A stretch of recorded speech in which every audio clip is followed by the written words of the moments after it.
समुद्र म्हटला की कोकण डोळ्यासमोर येतो। या समुद्राचे वर्णन करावे तितके थोडेच आहे। तारकर्ली, सिंधुदुर्ग,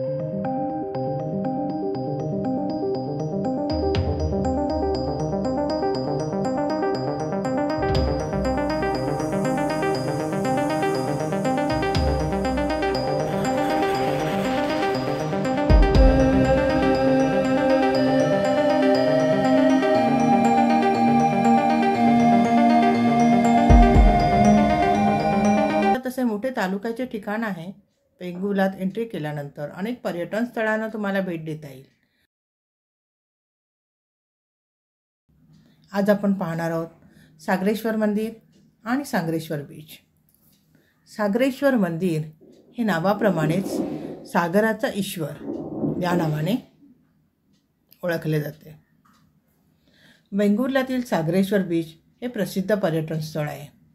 जेवढी गर्दी वेंगुर्ला बीचवर आपल्याला पाहायला मिळते तितकी गर्दी सागरेश्वर बीचवर आपल्याला पाहायला मिळत नाही।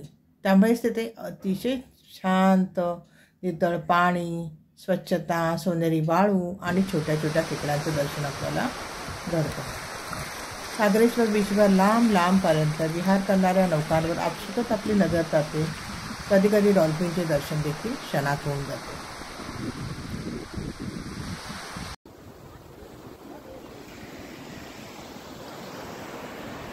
सागरेश्वर बीचवरून बाहेर पडल्यानंतर मुख्य रस्त्यावरून काही अंतरावर चालल्यानंतर उभा दंडा येथे सागरेश्वर येथील महादेवाचे मंदिर आपल्याला पाहावयास मिळते। पायऱ्या उतरून खाली गेल्यावर सर्वप्रथम आपल्याला मोठी तुळस, दीपमाळ दिसते। तसेच एक मोठे उंबराचे झाड आहे। त्याच्या बाजूलाच एक गोड्या पाण्याची विहीर आहे। हाच निसर्गाचा चमत्कार आहे। बाजूला समुद्र आणि विहिरीतलं पाणी मात्र गोड। हे एक छोटंसं पण सुंदर कौलारू मंदिर बसक्या धाटणीचं आहे। आतमध्ये महादेवाची सुंदर पिंड आहे आणि सभोवतालचा परिसर देखील खूप सुंदर आहे। आजूबाजूला भरपूर जास्वंदाची झाडं आहेत। समुद्राला लागूनच हे मंदिर असल्याने इथला निसर्ग अगदी जवळून पाहता येतो।